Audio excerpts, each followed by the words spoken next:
We'll do it again. Hey, hey, hey, what's happening? Welcome to a special edition of, I should say, special Snark Week edition of the Snooze. I am your co-host, Dylan Lang. My other co-host, unfortunately, Mr. Tony Solo, is unfortunately trapped on this thing called a cruise ship. I don't know. It doesn't sound too appealing to me. You know, free food and booze and concerts. Robot sharks and mega colossuses. And with me in his place is the robotic at Kelly Tool. Hey everybody, this is actually the second broadcast of this since I completely screwed up our first attempt, so thanks Dylan for getting us set up. But I'm Kelly Tool at KELLYTHUL on Twitter, and this is the first. This news kicks off Snark Week, and we're all week long as all these movies come on, all of the different shows will be kind of coming on afterwards for a little bit. Hopefully a little smoother than today, and I'll try not to screw up future things, but nurture and support tomorrow after... Sharktopus versus Whale Wolf. Yes, which looks outstanding. And hey, I mean, we started off with a bang this week. The week started off pretty good with Robo Shark and Mega Shark versus Colossus. Also, for those who might not know, as Kelly said, Sunday will be Sharktopus versus Whale Wolf, and afterwards will be a special edition of Nurture and Support with Kelly and Mel. Monday will be another double feature. It will be Three-Headed Shark Attack at 7 p.m. Eastern, 6 p.m. Central, and 9 o'clock will be Zombie Shark, and that'll be 8 o'clock Central, obviously. I will be doing a special edition of Dylan Knows, guest to be announced, which I'm going to take the time right now to say, hey, any of you out there watching or was with us on the Twitter tonight, hey, I could use somebody to hang out with. Kelly is kind of going to be a little busy because he's doing every other show, but I think Monday's your bad day, right? You're only be able to. Not a good. Yeah, I'm going to be able to catch just the front part of the first movie and the last part of the second, which is going to kind of suck. But, yeah, I'll do what I can. Yeah. So, and plus, and then that leads to Wednesday. Well, not really. Kelly's. Hopefully, maybe not, because Kelly's just going to be running himself ragged. But our friend, Official Pagan Mike, will be doing one of his fireside chats after Wednesday's movie, which is a little movie I don't know if anybody's ever heard of, called Sharknado 3. Oh, hell no, I should say. And then we're going to finish up Snark Week next Saturday with Lavalantula. And after Lavalantula, that's again 9 o'clock Eastern, 8 o'clock Central, will be a special edition of Bring Out Your Geek with Jeans and the aforementioned robotic Kelly Tool. So that's the schedule for Snark Week. So Snark Alex and friends alike, we've got a ton of snarking to do. After tonight, we had a pretty good start. What do you say, Kel? I liked tonight. It was fun. I really enjoyed both movies quite a bit. In both movies, parts of the cast were out there and pretty active, which was very, very cool. And both movies had their moments. It was hopefully you guys saw it, but if you didn't, Kelly and I, what we're going to do tonight, since it's an after show, we're just going to sort of talk a little bit about the movies, what we liked, what we didn't like, and a little bit here and there, and then some of the tweets that we saw and the interactions. So let's start off with Robo Shark. Robo Shark was the more tongue-in-cheek, silly, comedic movie. I called it the Scream of sci-fi movies, since it was very self-referential. Lots of jokes about social media, lots of saying of the name Robo Shark, and surprisingly, Kelly, for a sci-fi movie, no helicopters got destroyed. Yeah, and there were helicopters to be had. Yeah. And Amy Figueroa's out there, but she's going to bed. This is terrible. But Amy, this is a Saturday night. You should stay with us. But it's on for half an hour, Amy. Come on, half an hour. Do it. Tough it out. Rub some dirt on it. Hey, so Dylan, we just got a tweet from Christopher Olin Ray, who said that he would take you up on that offer for Monday night.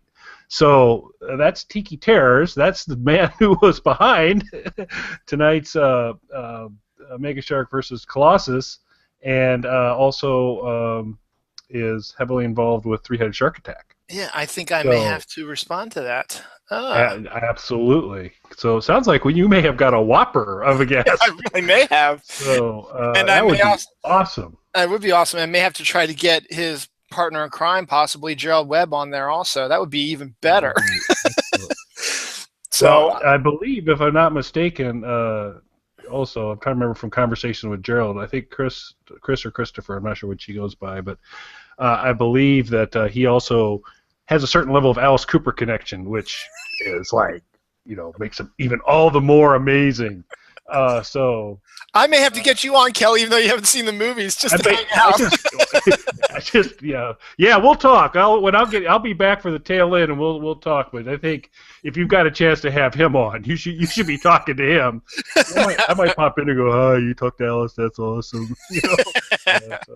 So, Christopher, I will respond to your tweet once I finish the after show because we have a lot to talk about. We got to talk about your movie, Mega Shark versus Colossus, in a second. But let's just hit Robo Shark real quick. It was. I think they were trying for a big ass spider type of feel, end of the world type of feel to it, Yeah. and I don't know if it was just me at this time, whatever. But sometimes it verged a little bit on the annoying. Some of the movie jokes, the movie lines, and just the self-referential aspect of it. What do you think, Cal? Do you agree with that? I'm with you. I thought, so when done right, like End of the World, particularly, the self-referential, and really, because, I mean, Big Ass Spider didn't do a whole lot of self-referential. It just really right, kind of knew the tropes, and it really hit them hard, and it did, and I think Mike Mendez knows what people who like these kind of movies, and he just nailed it, and a great cast. This one, it's kind of clever, but it's hard to wear a little thin with me. It just felt a little more forced than End of the World because they were dropping a lot of sci-fi stuff. But it was interesting on the Twitter side that the RoboShark had a Twitter account that it talks about DMing RoboShark in the movie, which I thought was kind of interesting. And then I don't know, there's one account out there that's RoboShark where the O's are actually zeros. Didn't look like it had a huge number of followers, so it wasn't verified. So I don't know if it had any association or not, but it was lurking around during the show, but as well as the cast. And so while I kind of thought they could have dialed back some of the self-referential stuff, I thought some of the other stuff, was good fun. I mean, this is a shark that turns into a robot and has machine guns that comes out of its side and can use Twitter, and all those things are pretty cool. That was, yeah, I do have to admit that, but I mean, I felt the ET joke and the Stanley Kubrick jokes were kind of forced slightly. I mean, it was still for entertainment purposes, yeah. But no, totally. You know what? Despite the fact that it was done on a low budget, I kind of liked the look of RoboShark and how he looked, kind of that sleek with the red lines when he's angry and then the green lines when he was happy, and yeah, I tweeted it out. Aren't we lucky that aliens use the same color coding as us for us to know it? Red bad, green good. Because if they were just the other way, we'd have been a lot. We wouldn't have known. RoboShark could have been orange, and that meant he was happy. We wouldn't have known. But fortunately, they use red for bad, green for good. So that was handy. It was handy, yes. And in honor of Admiral Black, I am drinking my energy drink right now. I don't know what that was all about. They have these nice slow close-ups on him, and he's the real close. It's like Taz was the name of it or whatever, and then he crushes it a few times, and he drops it out of the Space Needle and it hits some dude in the face. Yep. And so John McGavin is out there watching. Thank you, John. He's mentioning he's kind of, I think, with you and I, that maybe a little too self-referential, a little too forced, but still a fun movie. And I've got to put my plug in for my girl, Laura Dale, who played Veronica in this movie. So I love Laura. She was, and gosh, I wish I could remember the name of the movie now. It was the Sorority Sisters, and they made the girl dig a hole in the beach, and and there was a really mean blonde. Oh, was that her? That was Lake Placid. It was one of the Lake Placid movies. Yeah, so the Lake Placid 3 or The what? most recent, yeah, the most recent one, like the fifth one or the sixth one or something like Yeah, that. The the final final chapter. one, the final chapter. So poor Laura, she kind of tweeted out that she goes typecast somewhere there because she's played in both of these a very pretty, very unpleasant blonde person, but she does it really well. She does it. And she was out there tweeting along, which was really fun. And then I was a little disappointed because Alexis Peterson, who was the wacky weather girl, she didn't. I think she might be doing the West Coast showing, so she wasn't really kind of active during the show, but she's out on Twitter as well. But Laura and several of the other casts and folks were engaged, and that's always makes it a lot more fun when you're tweeting along, as long as you're not saying like incredibly mean things about the person. But I think in that, and you know this also for a fact that they get it, and they like doing that. I mean, they get it, they understand it, and they'll make jokes about themselves also. The really cool ones, none of them really take themselves too seriously, especially when it comes on Twitter, unless of course you attack them maybe directly. And even then, sometimes they sometimes sort of brush it off a little bit. So, but that is always, it does make it a whole lot better. I love the idea of the, every sci-fi movie you got to have, this isn't over. We think it's over, but it isn't over. And we've got Robo Chihuahua. Yes. So I'm kind of hoping not for that sequel, to be honest with you. I do hope somehow Veronica dodged the Space Needle, and we'll see her in a future movie. Actually, I'd like to see Laura as a hero in a movie one of these times, but yeah, maybe it knocks some sense in her. Maybe she has amnesia. Now she thinks she's a nice person. And yes, that'd be all right. But she does the mean blonde lady really well. So, but but that was fun. Yeah, that was fun. And the only other thing I want to say about it real quick was I found Rick, the husband, incredibly annoying. He started off as pretty cool, but then he became a whining little bitch. Excuse my language, but he was just everything. He was shouting everything. I can't do this.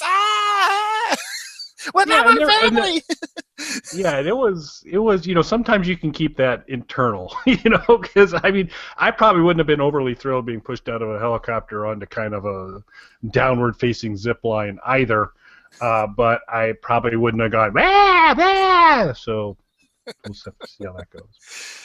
Yeah, he got kind of annoying. The daughter was pretty cool. The whole they just seem to be working really hard for the self-referential stuff, and then the social media layer and texting to kind of have all these different things kind of laying over on the screen. I mean, I kind of get it, but it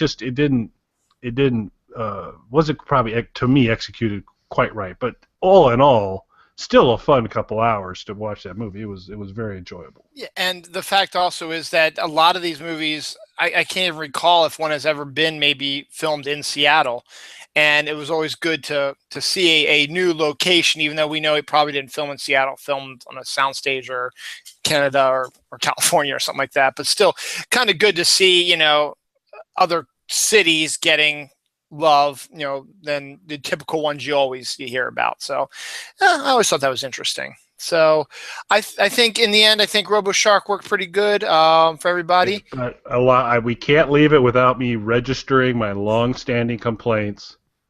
And maybe at some point somebody I don't have military background, so at some point somebody may square me away here a little bit. But until they do, I am going to argue that the concept of Navy people in green camouflage makes absolutely no sense. And until somebody squares me away on that, I don't know why the Navy was in green camouflage, but maybe I'm missing something, but it doesn't seem to me to be an effective camouflage choice if you're on a boat. It's me. Actually, that just reminded me of a few things. What about the hut? Hut.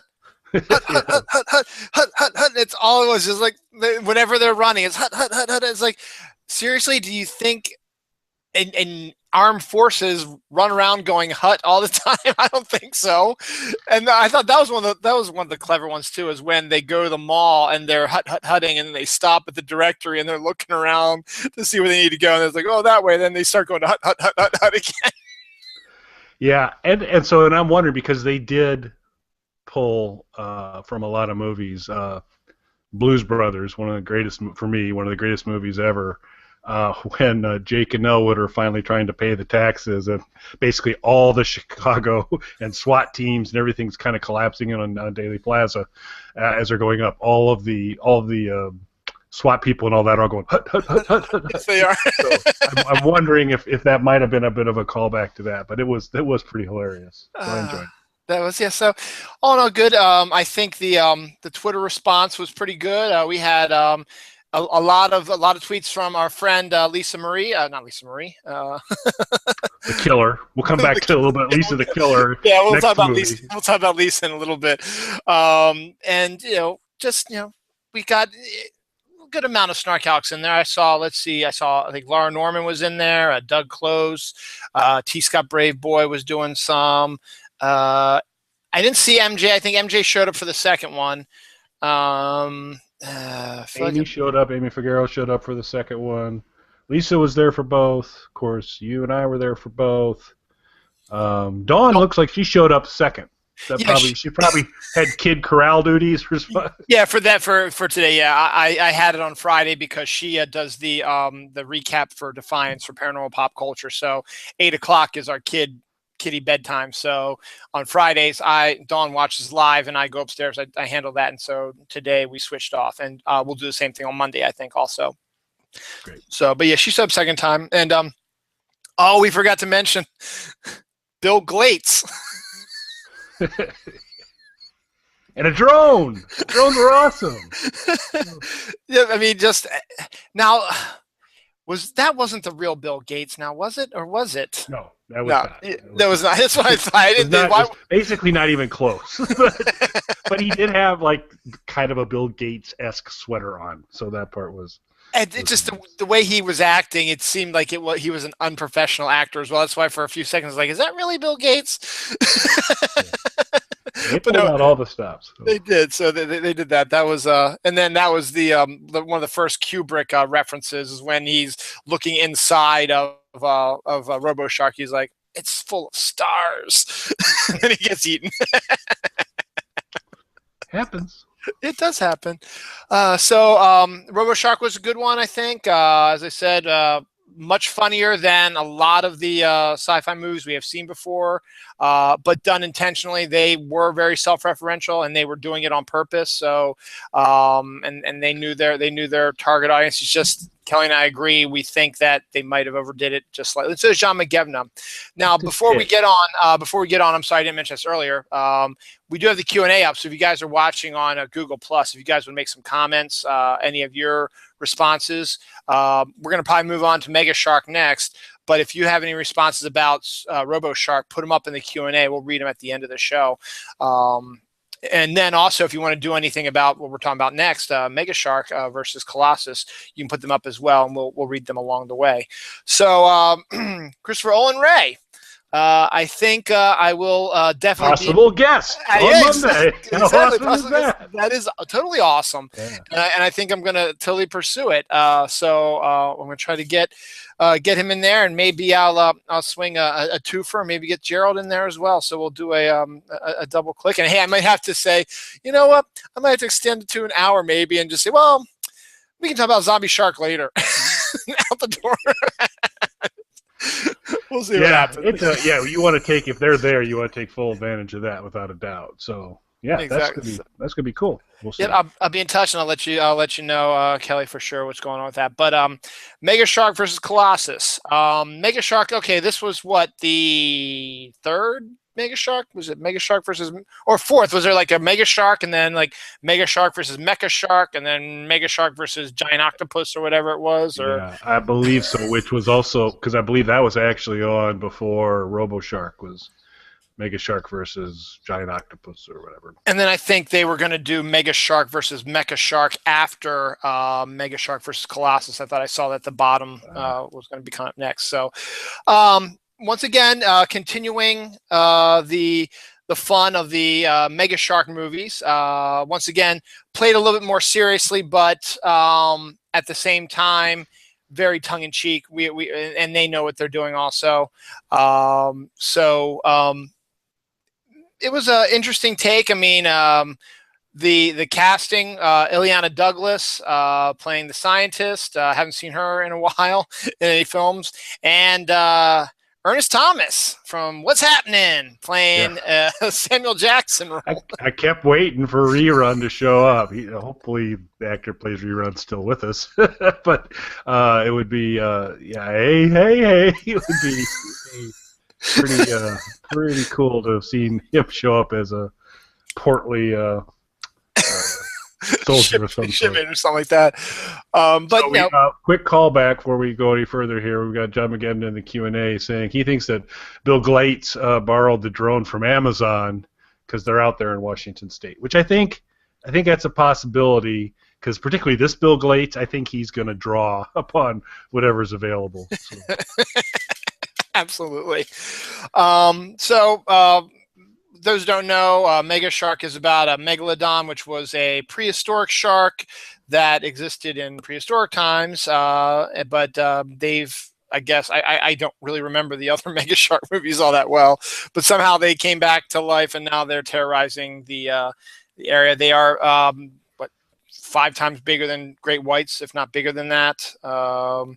And much more dangerous. And then they did that one book called Meg that came out a while back. Alton, I think, was the name of the author. Kelly, is that true? Or don't know. Okay. Can't help you on that one. Books, reading. No. Netflix? If it's a Netflix question, I'm good. I could probably there was a documentary on the guy that invented the softball. So that kind of stuff. And books are hard. Too much reading. So Mega Shark is just a giant shark, and he terrorized everything. And so beginning of this film, there's another one, and this time the Navy was in it again, and this time they're wearing the proper uniforms, weren't they, Cal? Yeah, I felt much better. So props to Tiki Terror, props to Christopher. These were non-camouflage Navy people, and I felt much more confident in their Navy-ness because they weren't wearing camouflage. So that was very cool. Very happy with that. A little disappointed that the primary science lady didn't fully leverage the tank top, which, from a science fiction movie standpoint, the tank top is a powerful thing. We've covered in the past why, the science behind why the tank top is a powerful thing. But it's just facts. I don't make this stuff up. It's just facts. It just makes you smarter. And so a little disappointed the scientists didn't fully leverage it, but what a fun movie. And then Amy Ryder is like now my new favorite, in terms of for this movie, because and I think and she was awesome in it, but she must be like, I don't know, like 2 feet tall. I think she's a shorter lady. Itty bitty, yes she is. But she's not towering, but she's cool. She's very cool. But she's tough. Breaking people's necks and punching people in the head and.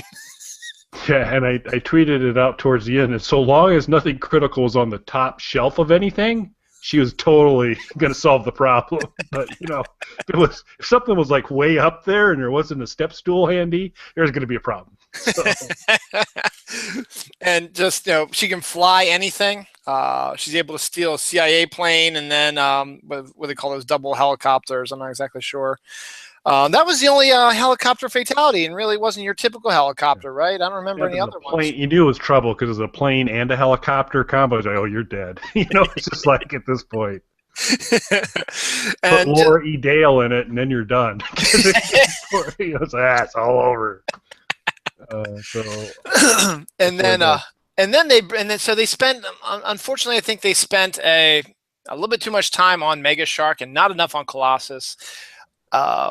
Colossus is interesting because it's a Cold War robot that was supposed to come and attack the United States and all its enemies everywhere. And supposedly, because it has so much red mercury in it, it could blow up multiple times and not be destroyed. Something like that. I think that's the science behind what they were doing. I'm not familiar with the properties with red mercury. I thought he was the guy that starred in Sanford and Son, which, they tweeted that out. So, yeah, but it seems like red mercury is bad stuff. So, yeah, it seemed to have some power. So, and this would be, I really do hope Christopher joins you, because, whether you ask this question or if I get a chance to get in and ask this question, I would like just a little bit of clarification on the subtitling strategy,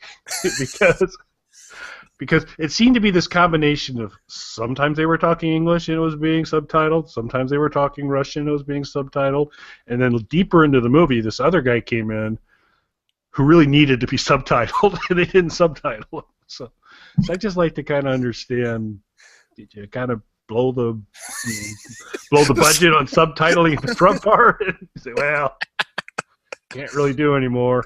Or maybe they shot the ending scenes first, and it was like, you know what, we really need subtitles. Let's do it from now on, from the beginning. Pretty sure people aren't understanding what he's saying. So, yes, that could be. But so that'd be interesting to understand. We get the subtitle backstory would be good. Oh, but definitely. in terms of as far as a creature or protagonist in one of these versus movies, even though we didn't get to the whole versus part till pretty deep into the movie. I did like Colossus. Thought Colossus was pretty cool. I did. Now, are you familiar at all with Attack on Titan? I've seen bits and pieces of it, but I really don't know that much about it. I know they've got a live action movie coming out. It was a Japanese animated cartoon, and now they're doing a live action thing. And I saw a lot of those tweets also. Are you familiar with that, Cal? I am. I've in terms of recommended on Nurture and Support, but I've read some of the graphic novel, watched the cartoon, the animated series of that, and at least the first season of it, and while these creatures that they deal with in there were just some visual cues that were very similar, a lot of kind of exposed exterior muscle kind of thing, and there were just some parts that Colossus was reminiscent of it to a degree.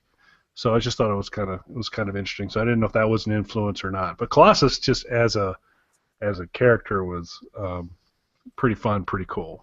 Yeah, I mean, badass with the lasers, and then near the end there, and probably the funniest part of the whole movie, he grabs Mega Shark by the tail, spins him around, and throws him into outer space. He destroys the nuclear missile launching satellite or whatever, and then shoots a swath across the moon also with a laser.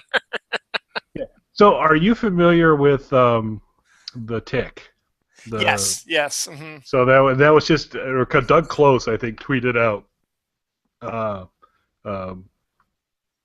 that one of the villains defaced the moon with a laser, and it's just again another kind of, didn't know if that was a call out to that or not, but yeah, it was interesting to see it go into space and hit a satellite. It's good aim. Way to go, Colossus. And just, it was a once again a typical fun sci-fi film. As always, as you said earlier, the stars coming on and tweeting with us. Christopher was doing a bunch of tweeting also. You won something again, haven't you? Congratulations! Yes, I did. It's a good night. I pulled off a DVD because of a question because Christopher had asked, when he and Edward. Gosh, I used to have to bring it up again. He had worked with some gentleman he worked with on this movie. One was the first one they worked together, and it was Mercenaries, and I was able to actually get that out. I was trying to get it out as quickly as I could, and then I won. So I've won a DVD. So it's been a good night. So I'll have to, I mean I didn't, it's no Piranaconda egg because I don't know if I've ever mentioned that I have won the Piranaconda egg, the actual prop Piranaconda egg from the movie Piranaconda. But it hatched, right? It's not back there behind you anymore. It hatched. It's somewhat. It's over on another. I've retired it from camera angle here for now. Probably should have brought it back. But yeah, but this is pretty cool too. So I'm looking forward to it. And thanks, Christopher, for having the contest and and Amy Figueroa's bitter. She says I win everything. I don't win everything, but I won the DVD. So too bad for you, Amy. You should have been quicker, Amy. That's right. Not Maybe my fault. Maybe you need your sleep a little bit there, Amy. That's right. Yeah. So man, rest up. Try and smarten up a little bit, Amy. See how it goes for you. So, but yeah, it was cool. But yeah, it was good. It was a really good showing of folks for the second one. I mean, this is tough when they're doing because Central Time. This first one starts at 6, so I gotta go 6 to 8. So it's you have to kind of adjust your day a little bit to be able to do it, and 7 probably isn't that much easier. So, but we were able to see. So Amy was in for the second one all there, and she's always awesome. Dawn came in. Dawn's always really, really strong. Saw a little bit of Myrna towards the tail end. Always nice to see. The other folks, Doug Close was active. Scott McDonald was out there a little bit. He's not a high volume guy, but he's always funny when he does tweet. And MJ was doing his thing too, which was good. He didn't do the first one. And yeah, I think the 9 o'clock we just got a bigger group. Scott Troutman was another good one who was in there a lot. We get a bigger group obviously because it's 8 o'clock Central, so that's more of a prime time era. You've had your dinner and everything's being taken care of, and then 9 o'clock here on East Coast, and that's what we're all used to is the 9 o'clock showings of these films. So it was good to see. I could understand maybe not hopping on the 7 o'clock movie, and it's probably going to be the same thing on Monday when they do it again. But I think we'll probably see more on 9 o'clock because I don't know. Is there anything on Monday nights now that might draw people's attention away from it? Boy, regularly right now on Monday night, I don't think anything is run right now that's going to be a big pull against it because a lot of the stuff that would have been's done. Right. So I think it should do pretty well. Yeah, I think we might lose. It might not have a big group tomorrow because the second hour is during the strain. We have a lot of people like the strain. Dawn's writing for the strain, so what we're probably going to do is we DVR'd anyway, so we'll probably watch the first part of the first hour of Sharktopus versus Whale Wolf, and I think since Dawn writes the review for the strain also, she will watch the strain live, and I'll go upstairs to our TV in our bedroom and probably finish up with Sharktopus and Whale Wolf and maybe catch the strain Tuesday, since that's really the break we have. Since Monday we've got the double feature, and Tuesday there's really nothing on Syfy that day, so I'll probably catch up with the strain then. So we might get a little bit of not too many people there for Sharktopus versus Whale Wolf, but I don't know. Maybe they'll do what we're doing is in DVR the strain and just catch the movie because it's so rare to have one of these movies where we can all get on and hang out like we used to. Yeah, I'll be interested to see. I think this could be a kind of a brutal week for me follower-wise because it gets a little irritating when it's on a Saturday night and you get this big bilge of tweets for 2 hours. But this was like 4 hours of serious live tweeting. Going to be followed by another 2 hours. And then, unfortunately, because of my conflicts Monday, my volume will be down. But I'll catch at least a little bit of both movies. But I did okay. I didn't take a huge hit tonight. But I gained a lot, actually. I gained at least 5 more people. I don't know if I lost anybody because I didn't check what my follower count was before the movies, but I had at least 5 people follow me, so maybe it works out sometimes. So let's see. I know we need to talk before we head out there. The Killer. Oh, but wait, Christopher. And by the way, Christopher, if you do get a chance, since you're thank you for listening. Awesome. Thank you very much for listening. If you can make sure Dylan and I know whether you prefer to go by Chris or Christopher, that would be great, because I just would like to make sure when we're referring to you, we're doing it the way you prefer. But he is pointing out that I don't win everything because there are some gloves that are still available. So there's a prize still out there, but I don't like Amy Glitter's chances. I don't think she's sharp enough to win it. I don't see it happening. Because I think I saw that he's doing it for the West Coast feed, which means it'd be 9 o'clock West Coast time. I didn't DVR it, so I can't like replay it and try and slide it in. I think the question was who did Moira break? Whose neck did Moira? Which actor's neck did Moira break? In one scene, I thought it was a scene where they escaped at the end of the film, and I almost was getting ready to say, was it Gerald Webb? Because I didn't recognize. I was trying to check, but there was just so many people around, I didn't really know, so I couldn't tell if Gerald was in it or not. But I don't think he was. Cool. So Chris is the preferred. So Okay. we will be calling. He's contacting you. I haven't seen him in a while. He doesn't like me. He likes you. Hey, I'm the winner. No, he's gonna be on your show, dude. That's awesome. So, and it's Chris. Okay, so I'll Chris. Thanks, Chris. I'll get in contact probably tomorrow since it's almost midnight where I am and it's past my bedtime because I'm old. Yeah. So we probably should. Hey, thanks for everybody for joining tonight. Just to kind of remind everybody of the deal. Real quick though, do you want to just talk about Lisa real quick? Oh, the death tweet. Her a hard time, yes. Yes. Yeah. So what we did. So what did we learn tonight, Dylan? We learned that Lisa can kill people with her tweeting. Yes, I had no idea. I've gained a new respect for Lisa, and her boos have always hurt me. I always feel a little sad. Although, but at least you're not dead, right? Yeah, I'm not dead, which is good. So I can feel sad, but not dead, which is pretty awesome. But apparently these gloves that I didn't win, which it sounds like I may be okay I didn't win, because according to Brody Huntsler, who was also very active on Twitter, Baby Zappa in the movie, he says the gloves smell a little funny. So there you go. But yeah, we learned that Lisa can kill people. So everybody probably needs to be a little bit nicer to Lisa Marie Bowman because she can kill people with her tweets, which is like a new superpower. So I'm gonna be a little more I'm gonna be a little kinder to Lisa in the future. So very definitely. So once again, Kelly, why don't you remind everybody what the deal is, and we'll shut this puppy down. Great. So one of the things for all of us is great to connect with the people online, our good friends and folks that we've connected with in the past.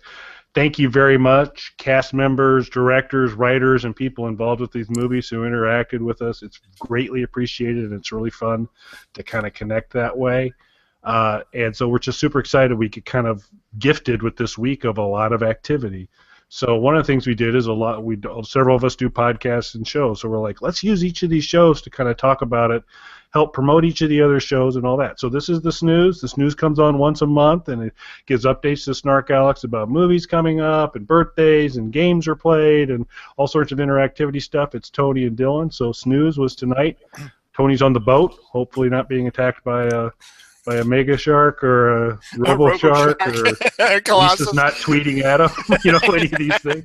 So hopefully he's okay. But Dylan and Tony, usually for the Snooze. Tomorrow, Nurture and Support, which is a weekly podcast from Mel and I, comes out every Friday. It's a recommendation podcast. We're going to go live afterwards and just talk about whether we'll recommend or not recommend Sharktopus versus Werewolf.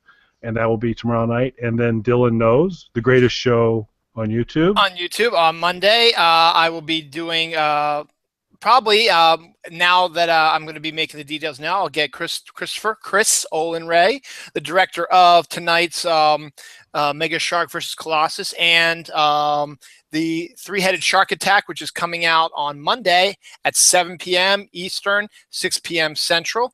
I'll be getting him on.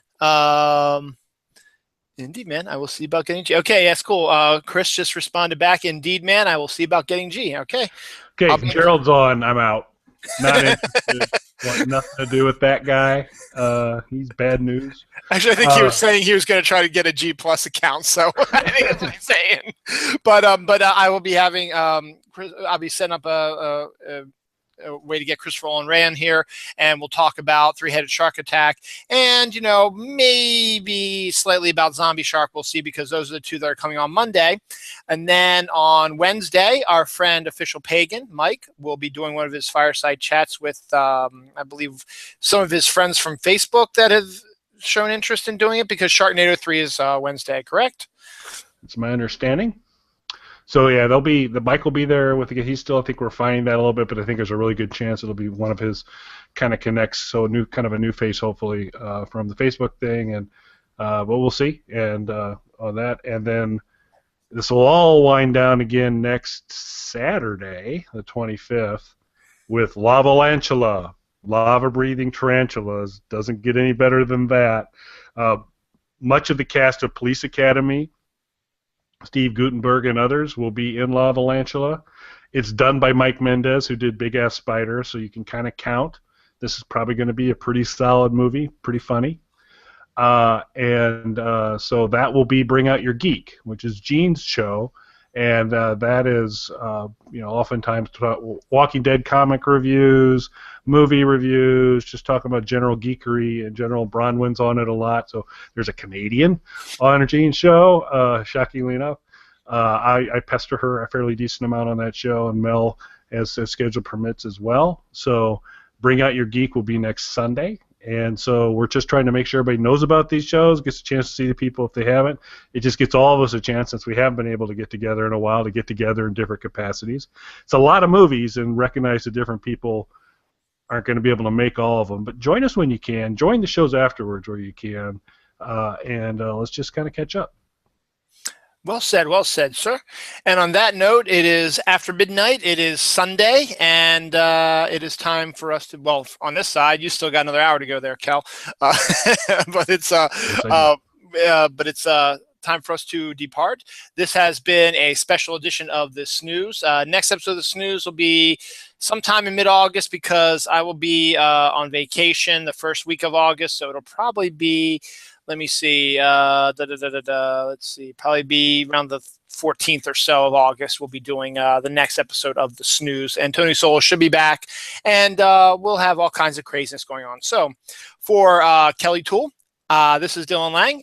Kelly, once again, thanks for pinch hitting for Tony, and we will look forward to seeing you and Mel tomorrow on Nurture and Support after Sharktopus versus Whale Wolf. So right around the same time that we started tonight will be when Kelly and Mel will be doing Nurture and Support, their response to Sharktopus versus Whale Wolf. So on that note, have a pleasant evening, and we'll see you all tomorrow. And thanks for hanging out on Twitter with us. Let's do it again tomorrow, and have a good one. See you guys later. Thanks, everybody. Bye.